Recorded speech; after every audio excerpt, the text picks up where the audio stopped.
اعوذ باللہ من الشیطان الرجیم بسم اللہ الرحمن الرحیم رب اشرح لی صدری ویسر لی امری واحلل عقدۃ من لسانی یفقہوا قولی۔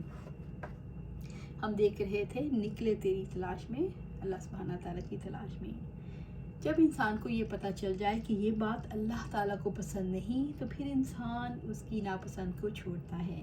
لیکن یہ اس شخص کی حالت ہے جو اپنے علم اور فہم میں بہت آگے پہنچ چکا ہو اور اللہ تعالیٰ سے محبت رکھتا ہو، جس کی ابھی محبت ڈیولپ نہیں ہوئی، جس کا ابھی محبت کا تعلق مضبوط اور اسٹرانگ نہیں ہوا، اس کو یہ علم بھی ہو کہ اللہ تعالیٰ اسے ناپسند کرتے ہیں تو فرق نہیں پڑتا، کیونکہ انسان مادی چیزوں پر توجہ دیتا ہے جو غیر مرئی چیزیں، نظر نہ آنے والی مانوی چیزیں ہیں، ان کے بارے میں وہ اتنا محتاط کانشیس نہیں ہوتا، حالانکہ سب سے زیادہ اس کے بارے میں محتاط ہونے کی ضرورت ہے، پھر ان پر توجہ بھی نہیں دیتا، ان کو اپنے لیے عیب محسوس نہیں کرتا، اپنے لیے نقصان دہ محسوس نہیں کرتا اور اپنے لیے سزا کا باعث بھی نہیں سمجھتا، اس کو آنے والے کل میں رکھ کے نہیں دیکھتا، اس برائی کی وجہ سے مجھے کہاں تک پہنچا دیا جائے گا، یہ بات اس کی سمجھ میں نہیں آتی، یعنی مقصد واضح نہیں ہوتا۔ یہ بات بڑی اہم ہے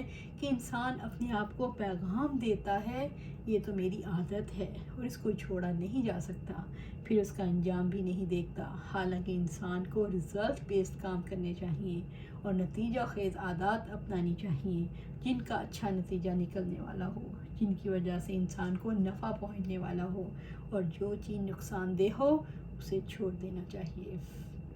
آخرت کے اعتبار سے انسان کی عقل کا تقاضا یہ ہے کہ وہ نقصان دہ چیزوں کو چھوڑے تو برائی انسان کے لیے نقصان دہ ہے، اور رب العزت بھی انسان کو یہی بات سمجھاتے ہیں، کیونکہ اس برائی کی وجہ سے جو اللہ تعالیٰ کی پسند کا کام کیا وہ بھی ضائع ہو جائے گا۔ مثال کے طور پر جھوٹ کی وجہ سے روزہ بھی ضائع ہو جائے گا، کیونکہ روزہ پھر صرف بھوک پیاس رہ جائے گی، حالانکہ وہ روزہ ایک ٹریننگ ہے۔ اللہ تعالیٰ کی صفت العلیم کو دیکھیں، اس میں پہلی چیز یہ کہ اللہ تعالیٰ کے 3 نام ہیں، العالم، العلیم اور العلام، تو تینوں کا روٹ ایک ہے، عین لام میم، اور علم جہالت کی ضد ہے۔ جہالت کہتے ہیں کسی چیز کو نہ جاننا، اور علم کا مطلب ہے کسی چیز کو جاننا۔ عالم ایسے شخص کو کہتے ہیں جو علم رکھنے والا ہو یا جاننے والا ہو۔ العلام مبالغے کا صیغہ ہے، اور اس طرح سے العلیم میں بھی بہت زیادہ شدت پائی جاتی ہے۔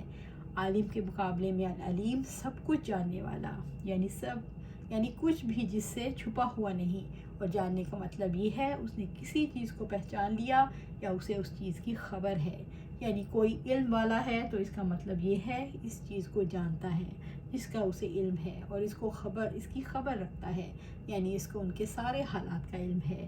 قرآن حکیم میں العلیم نام 157 دفعہ آیا ہے، اس سے آپ اس کی اہمیت کا اندازہ لگا سکتے ہیں۔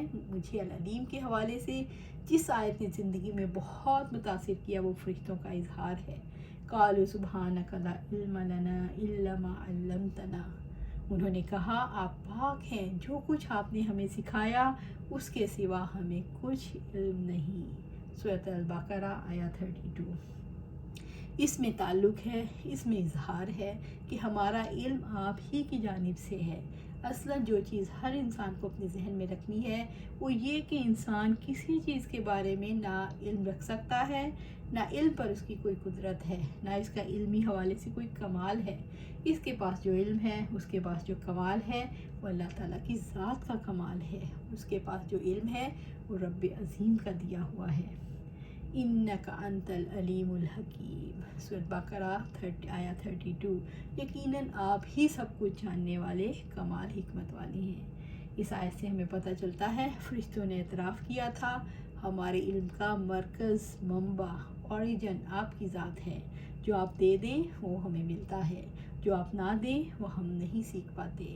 ہر انسان کو اس آیت سے سبق لینا چاہیے، جس چیز کا اس کے پاس علم نہیں اسے اپنے رب سے سوال کرنا چاہیے، کیونکہ رب العزت سب کچھ جاننے والا ہے، جو علم ہے جو اس کا دیا ہوا ہے، اور اسی نے علم کے ذرائع بھی دیے، مثلا دیکھنا، بولنا، سننا، سمجھنا اسی نے سکھایا۔ قوتوں کا اختیار بھی اسی کے پاس ہے. وہ جب تک چاہتا ہے کسی کو قوت دیتا ہے اور جب چاہتا ہے ان قوتوں کو زوال پذیر کر دیتا ہے یا ان قوتوں کو بالکل واپس لے لیتا ہے. جیسے اس نے قوتیں عطا کی اسی طرح اس نے سارے علوم بھی سکھائے. اور انسانی علم کا آغاز کہاں سے ہوا؟ کس علم سے ہوا؟ علم الاشیاء سے. اللہ تعالیٰ نے سب سے پہلے انسان کو اشیاء کے ناموں کا علم ہی دیا تھا. اور اگر آپ اپنے علم کی حقیقت کو سمجھنا چاہیں تو بڑی عجیب بات ہے، لیکن ہم کسی چیز کے نام کے بغیر اس کے بارے میں کچھ بھی نہیں جان پاتے. انسان اپنا نام رکھتا ہے، ہر چیز کے اس کے ناموں سے پہچانتا ہے. نام اس کے لیے علم کا بہت بڑا ذریعہ، سورس ہیں. نام کی وجہ سے بات آگے بڑھتی ہے. کیا آپ مجھے کسی ایسی چیز کے بارے میں بتا سکتے ہیں جس کا کوئی نام نہ ہو؟ کوئی ایسی چیز، کوئی ایسا پودا، کوئی درخت، نباتات میں سے دیگر چیزیں، کوئی جانور یا اس کے علاوہ کچھ بھی. انسان کسی بھی چیز کو تب پہچانتا ہے جب وہ اس کا نام رکھ لیتا ہے، اور ناموں ہی سے فرق ڈفرینشیٹ بھی کرتا ہے. فلاں چیز فلاں سے فرق ہے. ناموں کے بعد اگلی چیز آتی ہے ان کی خصوصیات، کریکٹرسٹک، اس کے فائدے، اس کے نقصانات، اشیاء کے بارے میں یہ سب چیزیں آتی ہیں. لیکن نام کے بغیر کسی چیز کی تحقیق، ریسرچ کا کوئی فائدہ نصیب نہیں ہوتا. نام علم کے میدان میں پہلی چیز ہے. پھر اسی طرح سے رب العزت نے فرمایا واللہ علیم بذات الصدور، سورۃ آل عمران آیا 154. اور اللہ تعالیٰ سینوں والی باتوں خوب جاننے والا ہے. دل کی بات آپ سے جی چاہیں چھپا لیں، اپنی ماں سے، باپ سے، شوہر سے، بچے سے، لیکن اللہ تعالیٰ سے نہیں چھپا سکتے. ذات الصدور عربی زبان میں کہتے ہیں دلوں کی ملکہ کو، یعنی اس میں انسان کے رجحانات، اس کے خیالات، اس کی پسند ناپسند ہر چیز آ جاتی ہے. اب انسان نے چھپا کے رکھا ہے اسے کیا پسند ہے اور کیا ناپسند. انسان کا رجحان، ٹرینڈ کیا ہے. اپنے ٹرینڈ کے بارے میں بچے ماں باپ سے بھی چھپا لیتے ہیں، میرا کس چیز کی جانب رجحان ہو رہا ہے، لیکن اللہ تعالیٰ سے نہیں چھپا سکتے. آپ ذرا اس کو تصور میں لائیں، امیجن کریں. ان اللہ علیم بذات الصدور، آل عمران آیا 119. بلا شبہ اللہ تعالیٰ دلوں کی باتوں کو خوب جاننے والا ہے.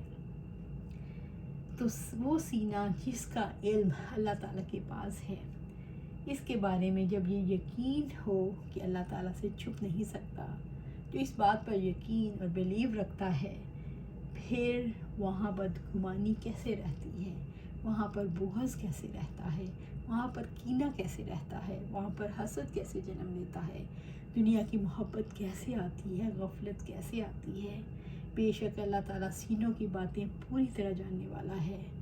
ہم اس کو آگے بڑھائیں گے کل اور دیکھیں گے کہ کیسے ہم یہ ساری بدگمانیاں، دل کی بیماریاں دور کریں گے، کس اسماء صفات سے، کس نام سے، کس طرح ہم اللہ سے اپنے دل کو تمام بیماریوں سے خالی کریں گے. اللہ سبحانہ تعالیٰ سے دعا ہے کہ ہمارے دل کو پاکیزہ رکھے. دل پاکیزہ ہوگا تو ہم اللہ کے ساتھ جڑے رہیں گے. ہمارا دل اللہ کے ساتھ جڑا ہوگا تو ہم ہر کام اخلاص کے ساتھ کریں گے اور صرف اللہ کے لیے کریں گے. کسی بندے کے لیے نہیں کریں گے، اپنے لیے نہیں کریں گے. ہر چیز کو ہم اللہ کے لیے کریں گے. تو پھر دیکھیں کیسے چینج آتا ہے آپ کی لائف میں، آپ کے ارد گرد کی طرف، آپ کے ماحول میں، آپ کی فیملی میں. اور جب شمع روشن ہوتی ہے تو وہ صرف اپنے آپ کے لیے نہیں روشنی دیتی، وہ پورے ماحول کو روشن کرتی ہے. تو ہم سب نے ایسی شمع بننا ہے جو ارد گرد کو روشن کر دے اور اللہ کی طرف سب کو جوڑنا ہے. تمام پیغمبر، تمام رسول اسی لیے آئے تھے کہ وہ انسانیت کو اللہ سے جوڑ دیں. ہم نے بھی خود جڑنا ہے اور سب کو جوڑنا ہے. جیسے سیل فون بغیر سگنل سے کچھ نہیں، تو ہم بھی اللہ سے جڑ کر، ہمارے سگنل اللہ کے ساتھ نہیں تو ہماری بھی کوئی ویلیو نہیں. ہم سب نے اللہ کے ساتھ، اللہ کے سگنل کے ساتھ جڑنا ہے، اللہ سے محبت کرنی ہے. اللہ سبحانہ تعالیٰ ہمیں قرآن و سنت کے مطابق زندگی گزارنے کی توفیق عطا فرمائے اور اس پر استقامت عطا فرمائے. آمین یا رب العالمین.